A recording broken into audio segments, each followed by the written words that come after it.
Yadda siyasar jihar Kaduna ta rikide zuwa ƙabilanci da kuma addini.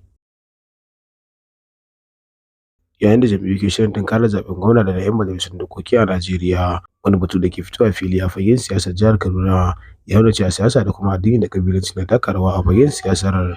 Yayin da jam'iyyu ke tunkarar zaɓen gwamna da na 'yan majalisun dokoki a Najeriya, wani batu da ke fitowa fili a fagen siyasar jihar Kaduna shine na siyasa da kuma addini da ƙabilanci. A baya da jihar ta sha fama da rikice-rikicen masu nasaba da addini da kuma ƙabilanci, lamarin da masana suka ce yana da matuƙar janyo koma baya ga tsarin dimokuraɗiyya a ƙasar. Duk da cewa dai akwai masu neman takarar kujerar gwamna a jihar fiye da 10, amma takarar ta fi zafi ne tsakanin jam'iyyar APC da kuma PDP. Masana harkokin siyasa a jihar da sun fara nuna damuwa akan yadda salon siyasar jihar ya ɗauka, inda batun addini da kuma ɓangaranci ke jujjuya al'amuran siyasa a baya-bayan nan a jihar.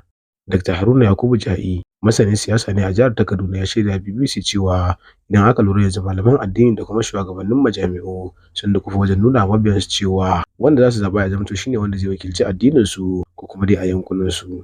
Wanda kuma ya ce a tsarin siyasa ba wannan ake dubawa ba gaskiya. Masanin ya ce muddin za a yi amfani da addini ko ƙabilanci a tsarin siyasa, to za a iya fuskantar babbar illa ga dimokuraɗiyya da kuma koma baya a ƙasa baki ɗaya. Ya ce bin wannan tsarin yakan sa a hana mutane zaɓen abin da suke ganin zai yi musu jagoranci ko kuma dai kawo shugabanci na gari saboda an saka addini a ciki. Dr. Haruna Yakubu Jai ya ce haka shugabannin addini idan suka sanya mutane suka zaɓi abin da bai dace ba, wanda daga baya kuma ba a samu abin da ake buƙata ba, sai su zo suna jin kunyan mutane saboda su sa mutane yin zaɓen tumun dare. Jihar Kaduna yana ɗaya daga cikin jihohin Najeriya da hankula suka karkata kansu musamman ganin yadda fagen siyasar jihar ya ɗauka.